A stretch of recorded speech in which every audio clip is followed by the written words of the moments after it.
Hey there everybody, I am Jeff. This is Tabletop Toolbox, and I am back with another worst unboxing ever. Now, what does that, hang on. Now, what does that mean exactly? Well, relax. This has nothing to do with the game itself. You see, in most unboxing videos, someone is showing you a game for the first time, and you and they really have no experience with the components in that box. But in the video that you are about to see, I have already opened this game, I have already organized this game, and I have even played this game, which means I can give you a little bit more insight into what those components do and how they interact with each other. Now, this isn't a review. I'm not here to tell you what I think. I may share some of my initial opinions, but other than that, I am just showing you what's in this box to give you a little bit more of an idea if it's something you'd like to look into. So with all that being said, let's lift the lid.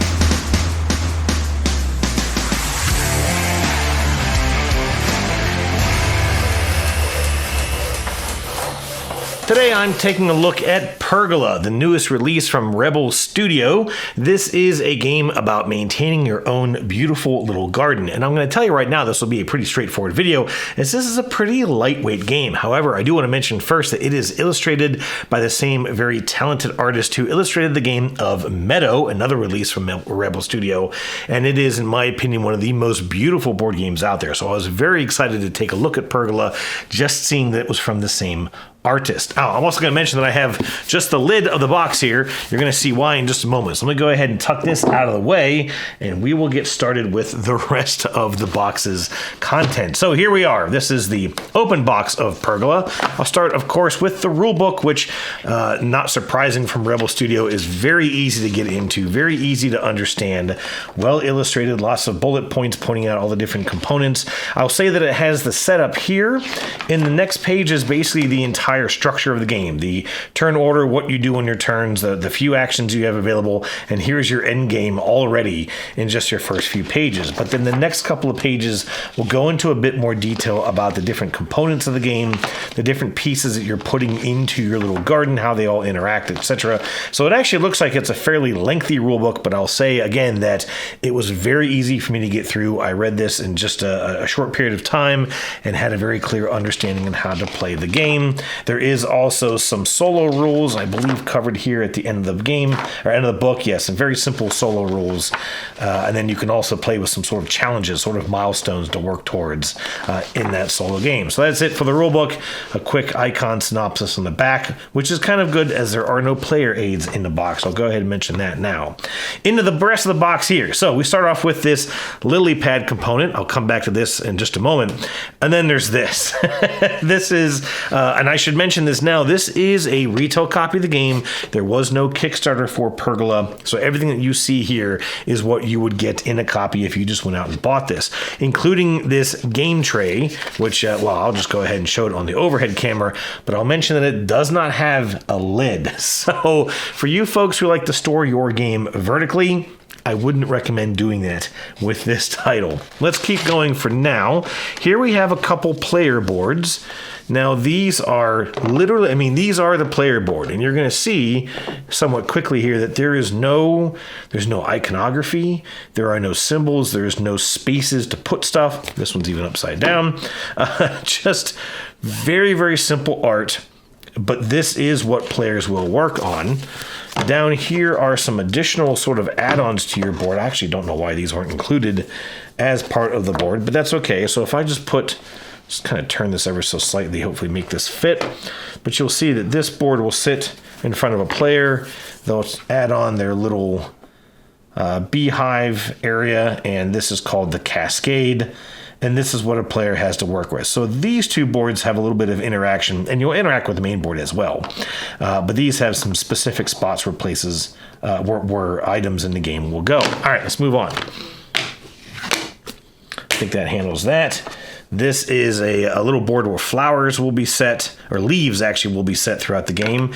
And here are all of those leaves. These come in, I believe, 5 different colors. And there's a little bit of a set collection aspect. If you have leaves of different colors at the end of the game, you might be able to score some extra points. This is a scoreboard that each player will get. Let me bring this just a little closer here.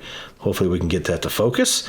So this is just kind of giving each player a little reminder of how things will score at the end of the game.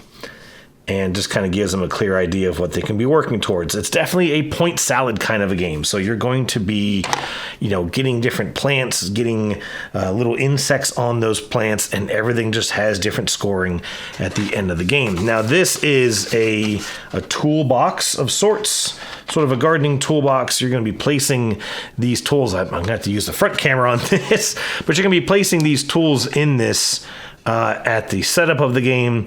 You're going to have certain tools that you're only going to use at certain player counts, and I can't remember what they're all called. This is some sort of a trowel, and then you'll have shovels or spades that you'll use at, I believe, every player count. There's a rake that only gets used at, say, 2 player or 3 players, and then there's another piece that only gets used at 4 players. But they'll get stood up in this tray. It's a really, really nice tray. You can see that there's little indents on the bottom that just hold everything in place and keep things from sliding around. Really, really nice production in this game.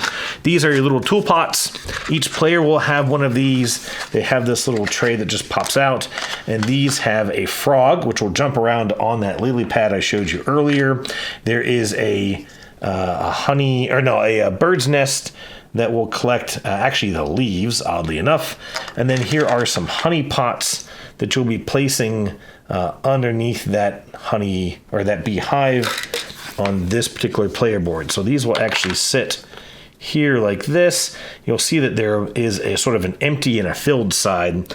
Hopefully I can get that into view here. So that white one on the right is an empty honey pot. And once you have enough bees hanging from flowers here above this little pergola, you'll then have your you'll have the ability to flip over those pots and fill them with honey. So, and like I said, there's each of these for each player. They have some different player colors. You have these little tiny, and I will mention some of these pieces are a good bit small, but on this cascade board, you'll have these little water droplets. They'll sort of move down to these little spaces, and whenever you land on a water drop, you're going to take the insect that is pictured next to the little rock that's there. You'll be placing those insects into your tableau. So let me see if I can give you just a very quick example of what a board might look like. So I'm obviously I can't hold the side pieces on, but you've already kind of seen those. So I may take these. I believe there's some sort of a honeysuckle plant. Well, no, I need the beehive. So these might hang here like this. You'll hang these little pink and blue pieces, these little flowers from the pergola. And then you're going to get these little bees throughout the game. A couple different ways that you might get these. They're quite small, and they sit here on these plants. And again, once you have a certain number of bees, then you'll be able to fill your honey pots. You're also going to have a couple different flower types. I'm going to apologize. I don't remember all of the names. But you have this flower, which will kind of branch as you play. So as you get more of these, as you're sort of drafting these, you'll be able to place these out. And then each level of them, each bud at each, or actually it's not bud, it's each piece at each level will score unique points. You can also get little ladybugs that will sit onto these. There's actually a little spot marked to place the ladybugs. And then the ladybugs themselves are going to score points for how many you have in the row. I'm trying to get this nice and level. There we go. There are also, let me put these away. There are also hollyhock. I remember that one. And these come in different colors. We've got red, we have yellows and blues. And these will stack up, as you see there with the reds. They'll sort of stack into each other. And then these are going to give you points for each set. So if you get a complete set of red, yellow, blue, you'll score additional points.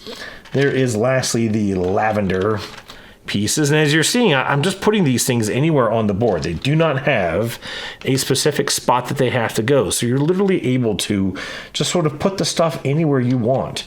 But when you get 2 of these lavender sort of leaves, you can either put a lavender bush in the middle, which you might be able to see, gives you a couple extra spots there to place the bees. Or you can instead put a little dragonfly, just like that. The dragonfly will score you a single point. The lavender bush itself won't score any points unless you completely cover it with bees, and then I think it gives you 8 points. But that's the general idea of this game. You're just placing components out and trying to get points in a variety of different ways. The action selection mechanism is very, very simple. You're going to have a small board. Let me see if I can actually find that thing. It's under the little score sheet that's here. So here's an additional board. This sits simply on your table beneath a row of the different tools. And so you're going to have a tool above each one of these slots. The tools are going to show you a set of icons of things that you get when you draft this tool. So you'll take the tool, you'll get the icon shown on the tool, and then you'll take the corresponding action underneath the tool printed on this board. And it might be things like moving water droplets down that cascade. It might be grabbing the next leaf from this sort of stack on that little triangular board that I showed you. It might be moving a frog. So let me go ahead and pull back up the lily pad board here real quick, and I'll grab my little frog, so I'll lay it down so folks can see it. You're going to have these lily pads. You're also going to have a couple collections on these smaller pads of larger dragonflies, and you're going to find this really, really hard to see in this video, but in the middle of that dragonfly is one of those little pink bushes that I was showing you. When you have 4 of the symbols shown on the dragonfly, you can then take the dragonfly by landing your frog on that lily. So you'll have to trigger the action from the drafting board to move the frog, letting it jump on one of these dragonflies. And if you have the requirements met, you then take the dragonfly, and they have a range of scores. So the first person there, I think, gets 5 points. I believe it's 5. Yes, 5 points. And then you'll have slightly smaller dragonflies that are worth 3 points. And then those little blue ones that I showed you in the lavender bush, those are worth 1 point. But in addition, as you're jumping your frog along this board, landing on these insects, presumably, you can understand, just gives you one of those insects to place into your player board. And if you have a plant ready to receive that insect, you can put it directly on the plant, and that'll give you, of course, scoring ready to go. If you don't have a place to put it, you can just place it anywhere on your player board, but then you're going to need a special action from this drafting board to be able to move up to 2 insects to a place where they want to go. So there is this kind of idea of getting plants in place before you start attracting those insects, but you don't necessarily have to. If things get a little out of order on you, it's not the end of the world. I will say that this game is very, very tight. Scores in this game, just because of the simplicity of this, the various plants, the various insects are all fairly well balanced in terms of score. So you're going to find that you're going to have very similar scores between players. But I will mention, last thing is these lanterns. Let me just get a couple of these onto the board here. These are going to be drafted as well, coming from those plant tokens. You'll be drafting these lanterns when you get a chance. These give you a one-time action, so you can basically flip over one of these lanterns to do the action that it allows you to take, and it's almost the equivalent of getting an extra turn, almost. It lets you, maybe grab an extra insect, maybe move the frog again, so you would actually get to make 2 jumps with that frog. You can move your drips twice down the cascade. You can maybe use this particular lantern to just do any action you want, regardless of the one that you would get to take when you draft that gardening tool. That's basically it. Again, just a very, very light set collection game. You're going to have a set number of turns. You're just going to go back and forth or through, one player after another through the turn order, just drafting a tool, taking an action, putting stuff in your garden, trying to score as many points by the end of the game. And then, of course, you'll get to use this very little simple score strip. I will mention that this is 1 per player, although we did manage to squeeze 2 players, my wife and I, into one of these score charts, just kind of, conserve the paper. Other than that, this is Pergola from Rebel Studio, a very, very pretty game. What do you think about this? Are you looking forward to checking out this game? Let me know in the comments. And until then, folks, I'll see you soon. Thanks for watching. Cheers.